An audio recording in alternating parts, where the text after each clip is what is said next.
এক্ষেত্রে পশ্চিমবঙ্গে যেটা হচ্ছে সেটা সম্পূর্ণভাবে গণতন্ত্র হত্যা। নিউ টাউনে মাসুদ বস্তি যেটা রাতারাতি খালি হয়ে গেছে, অনুপ্রবেশকারীদের একটা সেফ প্লেস তৈরি করে বিষয়গুলোর উপরে প্রশ্নচিহ্ন তৈরি করছে তৃণমূল এবং তাদেরকে সুযোগ সুবিধা পাইয়ে দেওয়ার চেষ্টা করছে।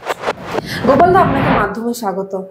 দাদা, পশ্চিমবঙ্গে এসআইআর শুরু হয়ে গেছে এবং বিএলওরা বাড়ি বাড়ি ফর্ম দেওয়া শুরু করে দিয়েছেন। সেক্ষেত্রে আমরা দেখতে পাচ্ছি দুর্গাপুর, ভগবানগোলা বা খানাকুল এর বিভিন্ন জায়গায় যেখানে দেখা যাচ্ছে বিএলওরা বাড়ি বাড়ি ফর্ম দিতে যাচ্ছেন এবং তার পেছন পেছন তৃণমূলের উপপ্রধান সহ নেতা কর্মীরা সবাই বাড়ি বাড়ি যাচ্ছেন এবং সেক্ষেত্রে দেখছি ঝান্ডাও অনেক ক্ষেত্রে রয়েছে। নির্বাচন কমিশনের কাজটা সম্পূর্ণ নিরপেক্ষ থাকে। যেটা নির্বাচন কমিশন করে সেটা কোনো রাজনৈতিক দল বা কোনো রাজনৈতিক দলের সঙ্গে যুক্ত থাকে না। তবে হ্যাঁ, প্রত্যেকটা রাজনৈতিক দল থেকে একটি করে BLA-2 নিযুক্ত করা হয়, যে BLA-2 বুথ লেভেল এজেন্ট বিএলওর সঙ্গে থাকতে পারেন। তিনি দেখতে পারেন যে বিএলও যে কাজটি করছেন সেটা সঠিক করছেন কিনা বা কেউ ওনাকে ম্যানিপুলেট করছেন কিনা। কিন্তু এক্ষেত্রে পশ্চিমবঙ্গে যেটা হচ্ছে সেটা সম্পূর্ণভাবে গণতন্ত্র হত্যা এবং গণতন্ত্রের রাজনীতিকরণ, যেটা আমরা পশ্চিমবঙ্গে গত বাম আমলে 34 বছর দেখেছি এবং গত 14 বছর ধরে এই তৃণমূল সরকারের সময় আমরা দেখছি। এটা খুবই নিন্দনীয় এবং এটা হওয়া একদমই উচিত নয়। নির্বাচন কমিশনের উচিত এই ধরনের বিষয়ের উপরে নজরদারি চালিয়ে সেই ধরনের BLA-কে শোকজ করা এবং এই ধরনের রাজনৈতিক যারা কর্মী আছে তাদের বিরুদ্ধেও যথাযথ ব্যবস্থা নেওয়ার প্রয়োজন নির্বাচন কমিশনের পক্ষ থেকে। অন্যদিকে দেখছি স্ত্রী বিএলও স্বামী ফর্ম বিলি করছেন দাসপুরে, কি বলবেন? ভিডিও ভাইরাল হচ্ছে। এটা একদমই হওয়া উচিত নয়। সেই বিএলওকে শোকজ করে পরিবর্তন করা উচিত এবং নির্বাচন কমিশনের এটা দেখা উচিত যে এই ধরনের যেহেতু এটা মিডিয়াতে চলে এসছে, নির্বাচন কমিশনের সুমোটোভাবে দেখা উচিত এবং সেই বিএলওকে পরিবর্তন করে অন্য বিএলও সেখানে নিযুক্ত করা অতি সত্বর করা উচিত। দক্ষিণ চব্বিশ পরগনার কুলপির ক্ষেত্রে আমরা দেখতে পাচ্ছি বিএলও নেই, তাই বাড়ি বাড়ি গিয়ে এনুমারেশন ফর্ম বিলি করছেন তৃণমূলের বিএলএ। এটা একদম কি বলবো, গণতন্ত্রের লজ্জা আমরা বলতে পারি। যে কাজটা নির্বাচন কমিশনের প্রতিনিধি বিএলওকে করা উচিত, সেই কাজটা তৃণমূল কংগ্রেসের কোনো কার্যকর্তা বা কোনো নেতা তারা করছেন এবং বিএলওকে ম্যানিপুলেট করছেন এবং বিডিও অফিসের এমপ্লয়ীদেরকে ম্যানিপুলেট করছেন। এক্ষেত্রে তাদের বিরুদ্ধে যথাযোগ্য ব্যবস্থা নিয়ে এবং ভারতীয় জনতা পার্টির পক্ষ থেকে আমরাও তাদের বিরুদ্ধে ব্যবস্থা নেব এবং আমরা তাদের বিরুদ্ধে অভিযোগ করব নির্বাচন কমিশনের কাছে যে এই ধরনের কর্মকাণ্ড যাতে না হয়। মনে রাখতে হবে, বিহারে কিন্তু প্রচুর আমাদের যারা বিএলও ছিলেন তাদের বিরুদ্ধে কিন্তু মামলা হয়েছে এবং তাদের কিন্তু এই বিষয়গুলো বিচারাধীন রয়েছে। তো পশ্চিমবঙ্গের ক্ষেত্রেও বিএলওদের সেই বিষয়ে সচেতন থাকা উচিত বলে আমাদের পক্ষ থেকে আমাদের মতামত।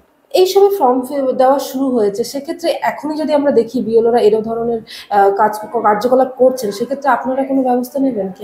আমরা নির্বাচন কমিশনকে সেই বিএলওর বিরুদ্ধে অভিযোগ জানাবো।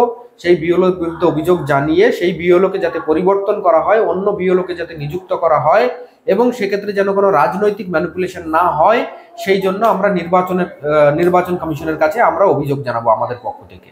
বারুইপুরে আমরা দেখতে পাচ্ছি বিজেপির বিএলওকে চড় মেরেছেন বিএলও, অভিযোগ। কোনো বিএলও যদি তৃণমূল বা কোনো রাজনৈতিক দলের দ্বারা অনুপ্রাণিত হয়ে থাকে, তাহলে এই ধরনের কর্মকাণ্ড তাদের কাছ থেকে স্বাভাবিক আচরণ হিসাবে ধরে নেওয়া যেতে পারে। সেক্ষেত্রে এইরকম আচরণ সামনে আসার পরই আমাদের দলের তরফ থেকে স্টেপ নেওয়া হয়েছে এবং আমরা সেই বিএলওকে পরিবর্তন করে আমরা অন্য বিএলওর জন্য আমরা নির্বাচন কমিশনের কাছে আমরা আবেদন জানাচ্ছি।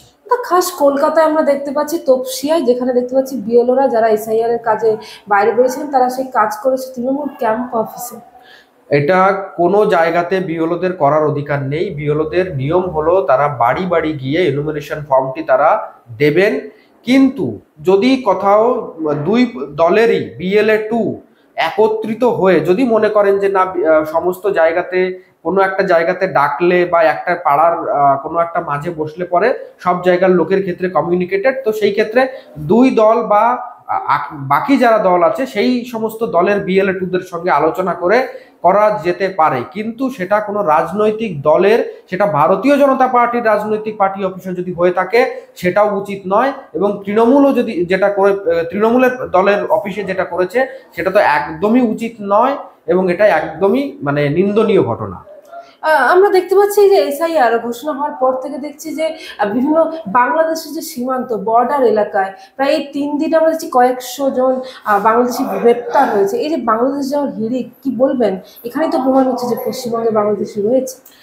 দেখুন, বাংলাদেশ থেকে আসা অনুপ্রবেশকারী এবং শরণার্থী অর্থাৎ ধর্মীয় কারণে যারা অত্যাচারিত হয়ে এসছে তাদের জন্য ভারতীয় জনতা পার্টি এবং ভারত সরকার তাদের জন্য প্রতিশ্রুতিবদ্ধ যে তাদেরকে নাগরিকত্ব দেবে, তাদের ভয় পাওয়ার কোনো কারণ নেই। কিন্তু যারা অনুপ্রবেশকারী অর্থাৎ যারা ধর্মীয় কারণে অত্যাচারিত হয়ে আসেননি, সেই দেশের সংখ্যাগুরু সম্প্রদায়ের ব্যক্তি যারা অর্থনৈতিক সুবিধা নেওয়ার জন্য ভারতবর্ষে প্রবেশ করেছেন, তাদের ভয় থাকবে এবং তাদের যাতে ডিপোর্ট করা হয় তার পক্ষে ভারত সরকার এবং তার পক্ষে ভারতীয় জনতা পার্টি। বারবার তো তৃণমূলের পক্ষ থেকে বলা হচ্ছিল যে কোনো অনুপ্রবেশ নেই, তাহলে এরা কারা?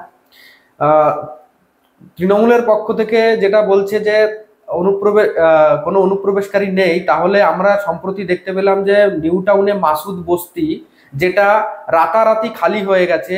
এবং আমরা যদি শিয়ালদা স্টেশনের দিকে যদি আমরা খেয়াল করে দেখি তাহলে প্রতিনিয়ত বর্ডারের দিকে অর্থাৎ গেদে এবং বনগাঁ সীমান্তের দিকে যে ট্রেনগুলো যাচ্ছে সেই ট্রেনগুলোতে বড় বড় ব্যাগ নিয়ে বাংলাদেশের নাগরিকরা বর্ডারের কাছাকাছি যাওয়ার চেষ্টা করছে যাতে তারা সীমান্ত পেরোতে পারে। এবং আমরা বসিরহাট, বনগাঁ এবং রানাঘাট সাব ডিভিশনে আমরা ইতিমধ্যে দেখেছি যে পুলিশের দ্বারা, পশ্চিমবঙ্গ পুলিশের দ্বারা বাংলাদেশের অনুপ্রবেশকারী গ্রেপ্তার হয়েছে। তাহলে তাদের সরকারের পুলিশ বাংলাদেশের অনুপ্রবেশকারীকে গ্রেপ্তার করলো, আবার তাদের সরকারের প্রতিনিধিরা, জনপ্রতিনিধিরা বলছে কোনো অনুপ্রবেশকারী নেই।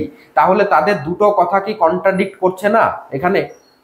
ঠিক কি জন্য এই ধরনের মন্তব্য আপনার মনে হয়?